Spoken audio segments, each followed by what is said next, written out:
just in time for some fresh milk, I assume. This episode changes everything we thought we knew about Homelander. And no, I'm not exaggerating this time.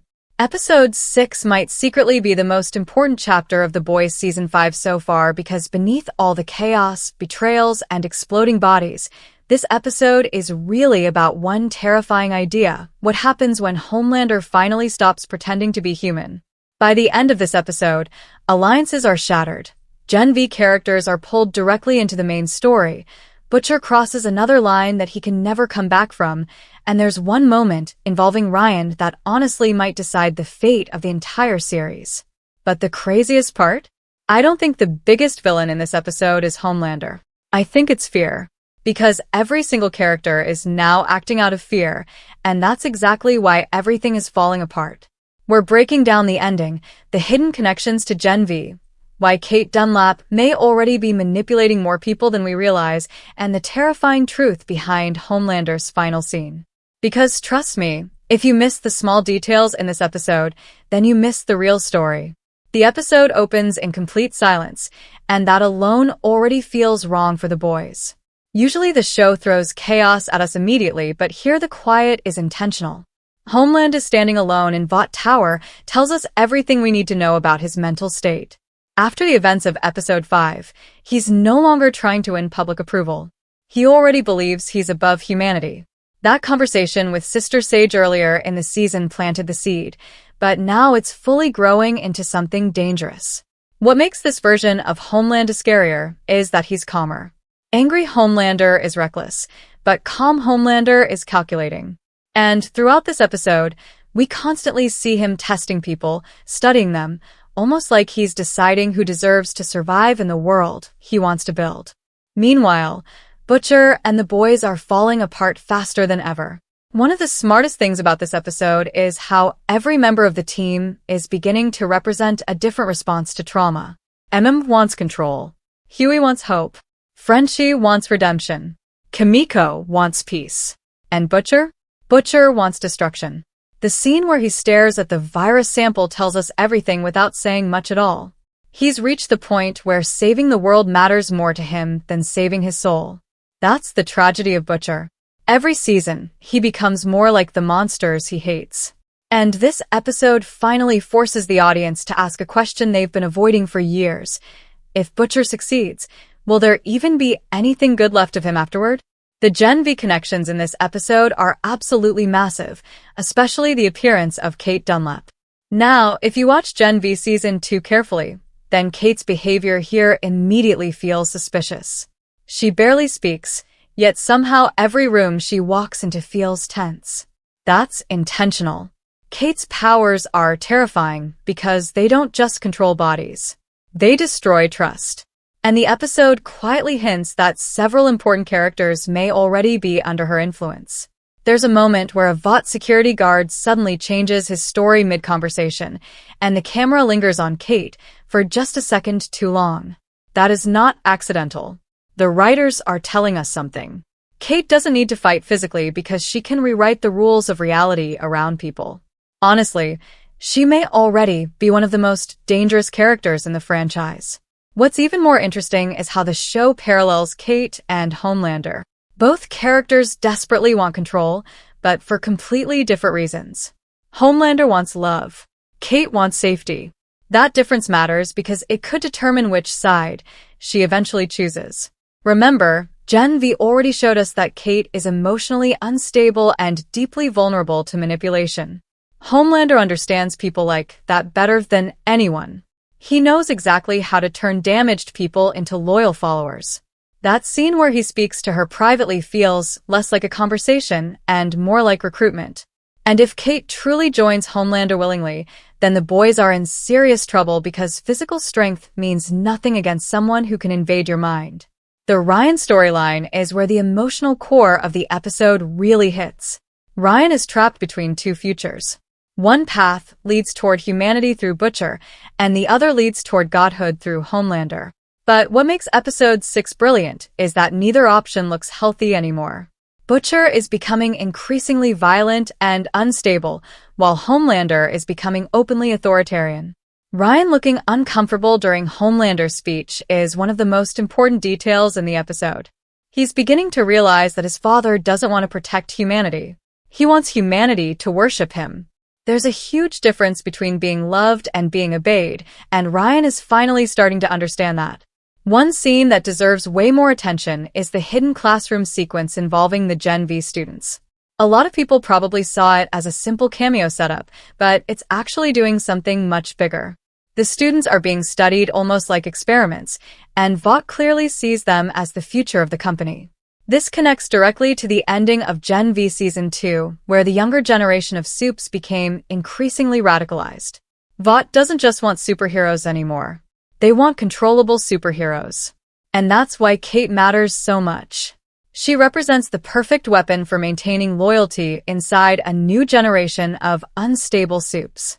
The Deep also has one of the darkest scenes in the episode, and strangely enough, it reveals how pathetic he truly is. His desperation for validation mirrors Homelander almost perfectly, just on a smaller scale. The moment where he violently lashes out after being mocked by Noor shows that Deep still hasn't evolved at all. He's still the same insecure man from Season 1 pretending to be stronger than he is. The difference now is that the world around him is collapsing, which makes insecure people far more dangerous. The Boys has always understood that weakness and cruelty often go together, and Deep is basically the perfect example of that theme. But the biggest reveal of the entire episode comes during the ending conversation between Sister Sage and Ashley. This scene is loaded with hidden meaning. Sage admits that her calculations are beginning to fail because human emotion keeps interfering with logic. That line is incredibly important because it mirrors the central conflict of the season. Every plan is collapsing because people keep making emotional decisions instead of rational ones. Butcher's rage. Homelander's need for love. Ryan's confusion. Cate's trauma. None of these things can be predicted perfectly, and for the first time, even Sister Sage looks genuinely afraid. That's terrifying because if the smartest person in the world no longer understands where things are heading, then nobody does. And then we get that final shot of Homelander, smiling, calm, completely confident. Not because he's won already, but because he finally believes he doesn't need humanity anymore. That is the real turning point of Episode 6.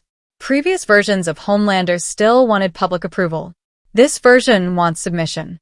The imagery throughout the episode constantly frames him above crowds, above buildings, almost like a religious figure looking down on worshippers. The show is no longer subtly comparing him to a dictator. It's openly embracing the idea. And once someone like Homelander stops caring about consequences, how do you even stop him anymore? Because at this point, the virus may not be enough. The Boys are divided. Ryan is conflicted. Cate may already be compromised. And Vought is quietly building an army behind the scenes. Which brings us to the biggest question heading into Episode 7. What happens if the final battle isn't humans versus Supes, but Supes versus Supes? Because the seeds for that conflict are everywhere in this episode. Ryan, Marie, Jordan, Cate, Sam. The younger generation is slowly being pushed into choosing sides, and once that happens, the world of the Boys may never recover. If Episode 6 was about fear taking control of every character, then the second half of the episode is where that fear finally starts creating monsters. And honestly, the scariest part is that most of these characters still believe they're doing the right thing. That's what makes The Boys different from normal superhero stories. Nobody here becomes evil overnight. They slowly justify terrible choices until they can't even recognize themselves anymore. And Episode 6 quietly shows that transformation happening in almost every major character at the exact same time. The biggest example of this is Sister Sage. Earlier in the season, she felt untouchable. Every conversation, every manipulation, every political move seemed perfectly calculated. But now we're finally seeing cracks in her system. There's this constant tension in the episode where Sage looks like someone realizing her own intelligence may not save her anymore. The scene where she studies Homelander from across the room says everything. She understands what he's becoming, but she also understands she helped create it. That's the irony of Sage's character. She wanted control over chaos, but in trying to control Homelander, she may have accelerated his evolution into something even worse. And I think the episode subtly confirms something fans have been debating all season. Sister Sage is no longer fully loyal to Homelander. In fact, I don't think she ever truly was. She respected his power, but she never respected him intellectually. You can see it in the way she talks to him compared to everyone else. She treats him less like a god and more like a dangerous science experiment. The problem is that Homelander is finally beginning to notice that. One of the smartest details in the episode is how often Homelander watches people silently before responding. He's becoming more paranoid, more observant, and much more patient. That combination is terrifying because it means he's learning restraint. A restrained Homelander is infinitely more dangerous than an emotional one. At the same time, the boys themselves are barely functioning as a team anymore. And Butcher especially feel like they're heading toward an unavoidable confrontation. Still wants to believe there's a moral line they shouldn't cross, but Butcher clearly passed that line a long time ago. The scene where Butcher talks about sacrifices feels almost chilling because he no longer sounds human. He sounds like a man who already accepted his own damnation. That's why Huey's role in this episode matters so much. Huey is basically the last remaining voice of optimism inside the group. He still believes people can make better choices. He still believes Ryan can be saved. But the boys keeps asking whether hope is actually strength or just denial. And speaking of Ryan, this episode gives us one of the most important developments in his entire storyline. For the first time, Ryan genuinely looks afraid of Homelander. Not intimidated. Afraid. There's a massive difference between those two things. Earlier seasons showed Ryan admiring his father despite everything. But episode 6 finally forces him to see the truth. Homelander doesn't want a son. He wants an heir. He wants someone who will continue his ideology long after he's gone. The problem is that Ryan still has empathy, and empathy is something Homelander fundamentally cannot understand. There's an incredibly important moment where Ryan hesitates before following Homelander during the church sequence. The camera focuses on Ryan watching the crowd almost in disbelief. Everyone is worshipping Homelander like a religious figure, and Ryan realizes this isn't heroism anymore. It's dictatorship disguised as salvation. That scene also connects directly to one of the episode's hidden themes, corrupted faith. Throughout the episode, religion and superhero worship are blended together intentionally. Homelander replacing traditional religious symbols isn't just visual symbolism. It's showing how dangerous blind devotion becomes when people stop questioning authority. That's also why the Gen V connections matter so much here. Cate Dunlap's involvement suggests Vought is preparing for long-term psychological control, not just physical power. Cate represents the ability to shape belief itself. And honestly, that might be even more dangerous than Homelander's lasers. There's a disturbing possibility raised in this episode that Vought may already be using psychic manipulation on politicians, employees, and maybe even civilians. If that's true, then the world of the boys is already far more controlled than anyone realizes. One detail I loved was the subtle tension between Cate and Sam. Fans of Gen V immediately noticed how distant they feel compared to before. That matters because their relationship was one of the emotional anchors of Gen V Season 1 and 2. Now it feels fractured, almost artificial. Either trauma has changed them both, or someone is manipulating emotions behind the scenes. And with Cate involved, you can never fully trust what you're seeing. That uncertainty is exactly what makes her such an effective addition to the boys. Physical villains can be fought directly. Psychological villains make you question reality itself. Meanwhile, Frenchie and Kimiko continue having some of the most tragic development in the series. Their scenes are quieter than the rest of the episode, but emotionally they might hit the hardest. Both characters are exhausted by violence. You can feel it in every conversation. Kimiko especially feels different this season. Earlier versions of her responded to pain with rage, but now she almost looks numb. That emotional numbness is dangerous because it suggests she's losing the ability to imagine a peaceful future. And Frenchie sees that happening. The way he looks at her during their conversation feels heartbreaking because he knows they may never escape this cycle. But the episode's darkest storyline might actually belong to Ashley. Over the years, Ashley has survived by adapting to whoever holds power. First Stillwell, then Edgar, then Homelander. But now even Ashley seems overwhelmed by how unstable everything has become. Her scenes with Sister Sage are fascinating because both women understand they're trapped inside a system built by monsters. The difference is that Sage believes she can still outsmart the system, while Ashley knows survival sometimes just means lasting one more day. There's also a very subtle callback to Stan Edgar hidden throughout the episode. Vought feels emptier without him, more chaotic. Edgar represented controlled corruption. Homelander represents emotional corruption. Under Edgar, Vought was evil but organized. Under Homelander, it's becoming something almost cult-like. That distinction matters because corporations seek profit, but cults seek devotion. Episode 6 shows Vought transforming from a business empire into a religious movement centered entirely around Homelander himself. And then we need to talk about that ending reveal involving the files connected to Gen V. This might secretly be the setup for the entire final phase of the franchise.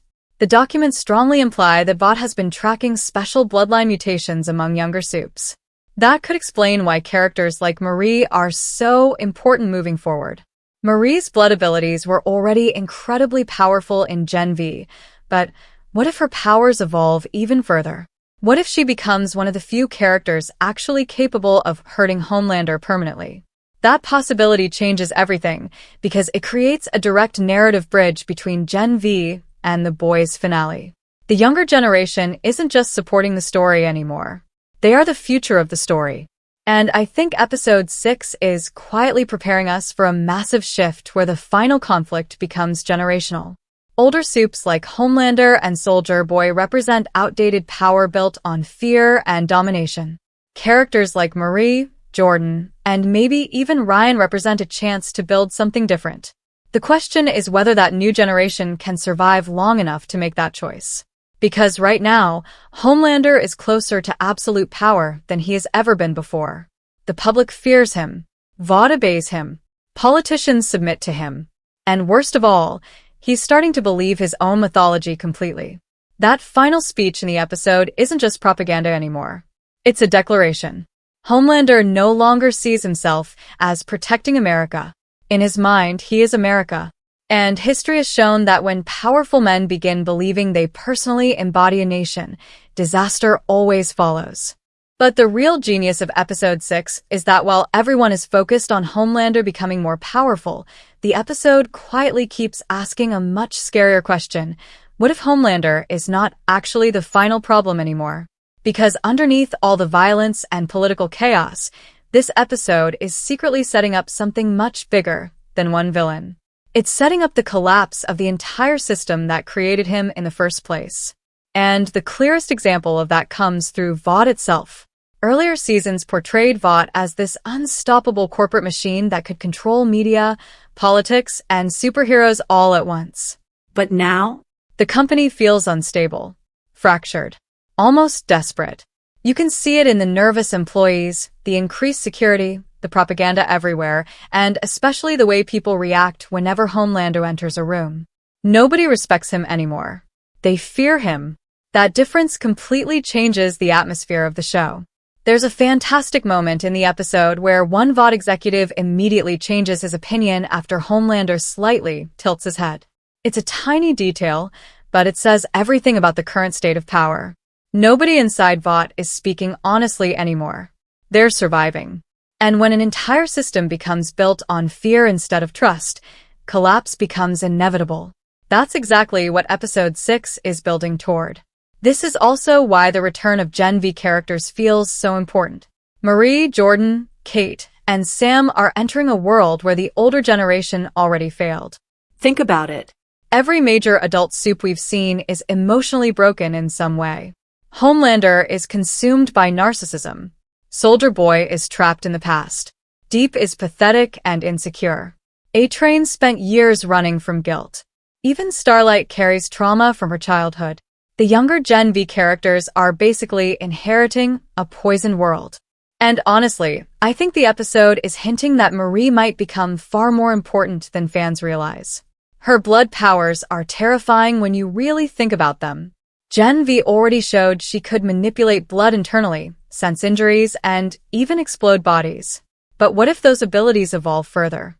What if Marie eventually learns how Compound V interacts with the bloodstream? That would potentially make her one of the few people capable of directly affecting Homelander physically.